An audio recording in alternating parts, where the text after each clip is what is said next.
गुजरात के होने के नाते गांधी जी एक दिन सपने में मोदी जी से कह गए कि जितना भारतवर्ष में गौवंश है ना, इसको काट के बेच दो और इनका मांस बेच करके दुनिया को खिला करके तुम इन सबके गुरुजी बन जाओ। ऐसा गांधी जी मोदी जी को कह गए, तभी तो गांधी कह गए थे कलम की पहली नोक से गोहत्या बंद करेंगे। लेकिन ये गुजराती मोदी ना गांधी का सम्मान करता है, ना स्वराज का सम्मान करता है, ना शहीदों का सम्मान करता है और मनमाने तरीके से अमेरिका ब्रिटेन का एजेंट बन करके देश के साथ जिस तरह से खिलवाड़ कर रहा है, बहिष्कार करते हैं नरेंद्र मोदी का, कांग्रेस का, भाजपा के, देश के गद्दारों का। जिस तरह से 1857 में मंगल पांडे ने बंदूक तानी थी फिरंगियों की छाती पर, आज गोरक्षा हमारे लिए प्रासंगिक है।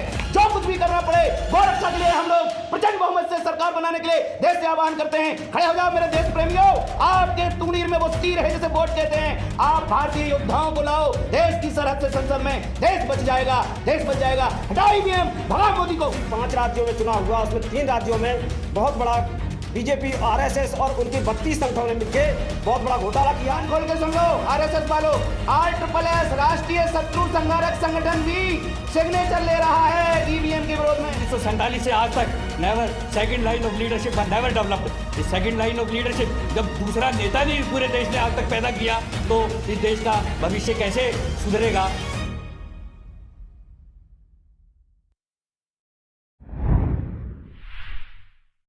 आज सबसे पहले मैं अपने गुरुजी को चरणवंदन करते हुए समस्त बैठे मंचासीन को और मीडिया जो हमारे सम्मुख बैठे हैं उनको मैं बहुत बहुत धन्यवाद, आभार व्यक्त करता हूं एवं स्वागत वंदन करता हूं। और भारत के जितने भी नागरिक सुन रहे हैं उनको मैं चरणवंदन, अभिनंदन और स्वागत भी करता हूं। आज हम यहाँ इसलिए एकत्रित हुए हैं कि ईवीएम बहुत बड़ा मुद्दा देश के लिए बन गया है। अभी 5 राज्यों में चुनाव हुआ, उसमें 3 राज्यों में बहुत बड़ा बीजेपी, आरएसएस और उनके 32 संगठनों ने मिलकर बहुत बड़ा घोटाला किया है। क्योंकि मध्य प्रदेश में और छत्तीसगढ़ में एक बसपा का विधायक था, उसने बोला मेरे परिवार के 40 वोट डाले गए, मेरे को 4 वोट मिले हैं। ये 2 जगह बड़ा हुआ है। इसके साथ साथ कई जगह वीवीपैट और हम इसकी वीवीपैट भी उनकी रसीद दिखा रहे हैं कि मेरे पास ये रसीद है और इसका ये है, लेकिन कुछ भी उनका कोई समाधान नहीं हो रहा है। इसलिए हम यहाँ पे घोर विरोध करते हैं इस ईवीएम का। और आगे आने वाले भविष्य में इसका संक्रांत बच चुका है। जंतर मंत्र और रामलीला मैदान में बहुत लाखों की संख्या में ईवीएम मशीन का विरोध होगा। साथ ही साथ आपने देखा होगा क्योंकि कुछ लोगों ने, आरएसएस बीजेपी के एजेंटों ने लोगों पे फर्जीसान करा रहे हैं कि ईवीएम सही काम कर रही है, जो कि एक सत्यता नहीं है। सत्यता आप जाके देखोगे, आप मीडिया कर्मी, आप सभी साथी इस चीज़ से वाकिफ हैं। और इस चीज़ का यहाँ दिल्ली से यहाँ से संक्रांत बच चुका है और आने वाले लोकसभा चुनाव में बचे 2-3 महीने बचे हुए, उसमें लोग एकत्रित हो रहे हैं। और अभी इसी सप्ताह और आने वाले फरवरी माह में रामलीला मैदान और जंतर मंत्र में बहुत बड़ा आंदोलन ईवीएम के विरोध हो रहा है। हम यही देश से मांग करते हैं और सभी जनता से मांग करते हैं कि ईवीएम का विरोध करें और हमारी जो हमारी स्वतंत्र संस्था चुनाव आयोग वो भी बिक चुका है। और दूसरा, अभी जो नया नियम बनाया है उसमें हमारे चीफ जस्टिस ऑफ इंडिया को, जो न्यायपालिका के जो हमारे चीफ जस्टिस ऑफ इंडिया हैं, उनको भी चुनाव आयोग की नियुक्ति में उनको हटा दिया गया है। ये बड़ा घोटालाबाज है, क्योंकि जब उनको नहीं हटाते तो हम अपनी मर्जी से चुनाव आयोग को नियुक्ति नहीं कर सकते। तो इसकी भी हम मांग करते हैं कि एक संस्था को निष्पक्ष रहना चाहिए और उसके ऊपर निष्पक्ष काम करने नहीं दे रहा, दबाव डाला जा रहा है और अपनी मर्जी के मुताबिक किया जा रहा है। आज हमारे विकसित जो देश हैं उन्होंने ईवीएम पर बैन लगा दिया, उनके यहाँ विकसित निर्मित होती है उन पर भी ईवीएम के द्वारा वोटिंग नहीं हो रही। और हमारे देश में ईवीएम से हम यही मांग करते हैं कि बैलेट पेपर से हो जाए। आज जो आप देखो 5 राज्यों में चुनाव हुए हैं, उसमें जो बैलेट पेपर आए हुए हैं उसमें सैनिकों के हुए हैं और जो विकलांग है या 80 साल से ऊपर बुजुर्ग हैं उनके जो बैलेट पेपर के माध्यम से देखा गया तो वहाँ पे सबसे ज़्यादा वोट अन्य पार्टियों को मिले, बीजेपी को वोट बहुत कम मात्रा मिले है। तो हमारी यही मांग है और हम यही मांग करते हैं, हमारा पूरा भारतवर्ष यही मांग करता है, पूरा देशवासी यही मांग करता है कि आने वाले चुनाव, लोकसभा चुनाव और भविष्य में जो भी चुनाव होंगे वो ईवीएम से ना होकर बैलेट पेपर से चुनाव हों।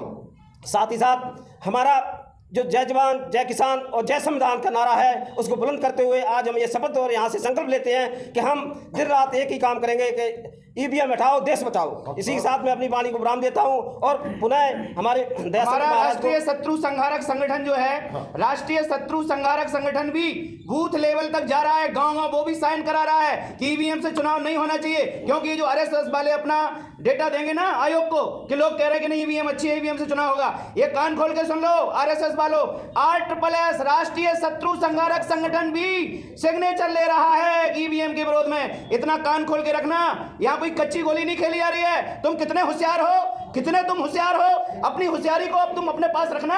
इस देश को ईवीएम से चुनाव नहीं चाहिए। पूरा संत समाज कहता है, हमारे शंकराचार्य कहते हैं, समस्त हमारे आचार्य कहते हैं, सारे संप्रदायों के हमारे आचार्यों का कथन है कि गौरक्षा के लिए अब ये भारतीय जवान किसान पार्टी निष्पक्ष पारदर्शिता से चुनाव बैलेट पेपर से चाहते ताकि हम इस देश की अस्मिता को बचा पाए। नमस्कार जी, वंदे मातरम। राष्ट्रीय जवान किसान पार्टी की तरफ से मेरे को आज यहाँ बोलने का मौका दिया और आप सब लोगों ने मेरे को सुनने का समय दिया, इसके लिए मैं आप सबका धन्यवाद करता हूँ। युवा पीढ़ी इस देश की रक्षक है, युवा पीढ़ी को इस देश को संभालना है। इसके बारे में मैं आपके 2 मिनट का समय लूँगा, ज़्यादा समय नहीं लूँगा। सबसे पहले मैं याद दिलाना चाहता हूँ कि 1947 में जब देश को आज़ादी मिली तो गांधी जी ने ये क्यों कहा कि इस देश को अभी आज़ादी नहीं मिली है। तो वो आज़ादी का उनका मकसद क्या था कि हमें आज़ाद भारत की जो उनकी कल्पना थी और जो गांधी जी को मिसयूज़ कर रहे थे, वो कहते थे साबरमती के संत तूने कर दिया कमाल, दे दी हमें आज़ादी बिना खड़क बिना डाल। जब गांधी जी खुद कह रहे हैं आज़ादी नहीं मिली है तो इस वाक्य का क्या अर्थ है। तो इस बात को समझते हुए मैं चुनाव आयोग को भी उसका अपना दायित्व याद दिलाना चाहूँगा।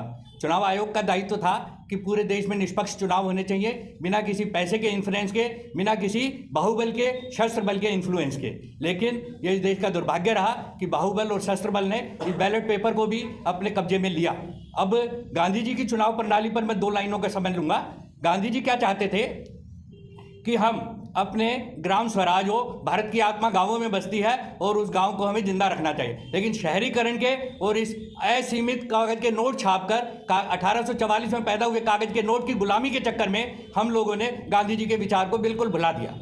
गांधी जी ये चाहते थे कि हर बूथ पर हम 7 प्रतिनिधियों का चुनाव करें, उसमें यदि किसी विशेष धर्म के या विशेष वर्ग के कुछ लोग ज़्यादा हों तो उनके लिए भी सीट रिजर्व की जा सकती है और उन 7 प्रतिनिधियों को ही उस चुनाव में भाग लेने का, और एक दिन दिल्ली के 70-75 हज़ार जितने भी ये हर बूथ के 7 प्रतिनिधि हों वो MLA, ब्लॉक पंचायत, कॉरपोरेटर और MP इन सब का चुनाव कर दें। इस तरह चुनाव में 1 रुपया भी खर्च नहीं होगा और किसी EVM की और किसी भी उस चीज़ की बूथ कैप्चरिंग की संभावनाएं खत्म हो जाएंगी। उस चुनाव प्रणाली को देखते हुए मैं आज चुनाव आयोग से यह आह्वान करता हूं कि गांधी जी के स्वराज के सपने को पूरा करने के लिए इस चुनावी पद्धति पर विचार करें। अदरवाइज पूरे देश का विश्वास खो चुका है इस प्रणाली पर। इस अंधा कानून, बहरी सरकार और गूंगा ये गोदी मीडिया, इस गूंगे और स्लेव ब्यूरोक्रेसी, जिसमें ब्यूरोक्रेसी के स्लेव्स को इस देश की जनता के हित में और राष्ट्र हित में कुछ भी निर्णय लेने का अधिकार नहीं है। हम बूथ के लेवल के 7 प्रतिनिधि अपने बूथ के लिए निर्णय लेने का अधिकार अपने हाथ में लेंगे और एकजुट होकर हम इन 7 प्रतिनिधियों के माध्यम से अपने निर्णय लेने की क्षमता रखेंगे। Relocalization of decision taking authority, education policies, judiciary via panchayat and production of consumer goods, that was the dream of Gandhi. Gandhi ji के स्वराज का मैं उस स्वराज की कल्पना करते हुए आप सब लोगों से ये आह्वान करता हूं कि इस बात को जन जन तक पहुंचाने का कष्ट करें। और मोदी जी ने भी 2 अक्टूबर 2023 को मैंने यही बात राजघाट से कही थी। मोदी जी ने भी ये पूरे मीडिया को एकत्रित करके कहा कि गांधी जी क्या चाहते थे पूरे विश्व को बताओ। लेकिन कथनी और करनी में बहुत फर्क होता है राजनेताओं की। इस राजनेताओं पे भरोसे हम देश को नहीं छोड़ सकते। ये आज देश का दुर्भाग्य है कि 1947 से आज तक second line of leadership never developed. इस सेकंड लाइन ऑफ लीडरशिप जब दूसरा नेता नहीं पूरे देश ने आज तक पैदा किया तो इस देश का भविष्य कैसे सुधरेगा। इस देश के युवा पीढ़ी, इस देश के वो कर्णधार है, इसको संभालेगी। यही अपेक्षा रखते हुए मैं इस मंच से आपको अपनी बात कहने का। गुजरात के होने के नाते गांधी जी एक दिन सपने में मोदी जी से कह गए कि जितना भारतवर्ष में गौवंश है ना, इसको काट के बेच दो और इनका मांस बेच करके दुनिया को खिला करके तुम इन सबके गुरुजी बन जाओ। ऐसा गांधी जी मोदी जी को कह गए। तभी तो गांधी कह के गए थे कलम की पहली नोक से गोहत्या बंद करेंगे। लेकिन ये गुजराती मोदी ना गांधी का सम्मान करता है, ना स्वराज का सम्मान करता है, ना शहीदों का सम्मान करता है और मनमाने तरीके से अमेरिका ब्रिटेन का एजेंट बन करके देश के साथ जिस तरह से खिलवाड़ कर रहा है। बहिष्कार करते हैं नरेंद्र मोदी का, कांग्रेस का, भाजपा का, देश के गद्दारों का। जिस तरह से 1857 में मंगल पांडे ने बंदूक तानी थी फिरंगियों की छाती पर, आज गोरक्षा हमारे लिए प्रासंगिक है। जो कुछ भी करना पड़े गोरक्षा के लिए हम लोग प्रचंड बहुमत से सरकार बनाने के लिए देश से आह्वान करते हैं। खड़े हो जाओ मेरे देश प्रेमियों, आपके तुंडीर में वो तीर है जिसे वोट कहते हैं। आप भारतीय योद्धाओं को लाओ देश की सरहद से संसद में, देश बच जाएगा, देश बच जाएगा। हटाओ ईवीएम, भगाओ मोदी को। हमारे पास हजारों हजार मुसलमान भाइयों के भी फोन आ रहे हैं। मुसलमान भाई गौ माता के इतने वो दुश्मन नहीं है जितने हमारे ही जैनियों के कत्ल खाने हैं। गौ माता को राष्ट्र माता का दर्जा देने के लिए मुसलमान भाई भी हमारे साथ देंगे, हमें यकीन है। अरे अकेले जैनियों के नहीं है, हिंदुओं के हैं जो तो ताकत हिंदू राष्ट्र ये बकवास हो रहा है। हिंदुओं के कत्ल खाने हैं, शर्मा जी के हैं, वर्मा जी के हैं, अग्रवाल जी के हैं, जैन साहब के हैं। अरे अपराधी की कोई जाति धर्म नहीं होता, क्यों देश को जाति धर्म के पाखंड में लपेट रखा है? इसलिए बात हो गया धर्म और जात, आओ करें देश की बात। बात हो गया धर्म और जात, आओ करें देश की बात। इसके साथ ही जो देश का अगर प्रमुख होगा, व्यापारी प्रमुख बनेगा, उस देश को गरीब होना तय है। इसलिए व्यापारी वर्ग को देश का प्रमुख ना बनाया जाए। वाहेगुरु जी का खालसा, वाहेगुरु जी की फतेह। आज ਤੁਹਾਡੇ मैं माध्यम राही जो भारत की 76 साल की देश राज कर रही है सरकारें, मैं उसके दुखी, मैं नहीं सभी भारतवासी दुखी होकर आज ये जो संकल्प लिया हुआ है भारतीय जवान किसान पार्टी ने कि सत्ता को बदलना है। सत्ता को बदलने के लिए हमें अच्छे आदमी चाहिए, और भारत में जो अच्छे आदमी, जो किसान, जो भारतीय रिटायर्ड फौजियों ने एक पार्टी का गठन कर आगे बढ़ा, उसलिए भारत की संसद में जाने के लिए प्रयास किया, जिसके ईवीएम मशीन ने डाला है, इसको बाहर निकालने के लिए सभी को संकल्प किया है। जो भारतीय जवान किसान पार्टी फैसला करेगी, ईवीएम मशीन साड़े ना हो, बिगाना हो, जो फैसला करेंगे, चोने जो बेनती करते हैं ईवीएम मशीन ढाओ और भारत में अच्छे संसद में लोग लाओ। जो हमें भारत में सभी भारत में घूमा है, मेरी 70 साल की उम्र और ज़्यादा हो गई है। ये हमारी सरकारों ने हमें लूटा है और लूट को आगे नहीं बढ़ने देंगे। और भारतीय जवान किसान पार्टी ईवीएम मशीन के विरोध में जो भी फैसला करेगी, हम ही सभी भारत में हो सके प्रयास करेंगे।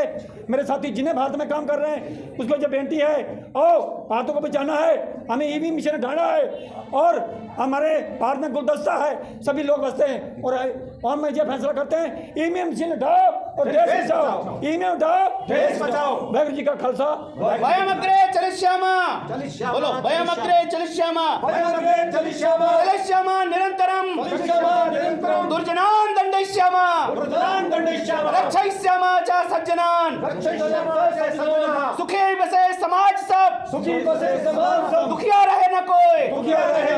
यह अभिलाषा जवान किसान की, एक भारत माता पूरी होए, भारत माता पूरी होए, भारत माता की। वाहेगुरु जी का खालसा, वाहेगुरु जी की फतेह।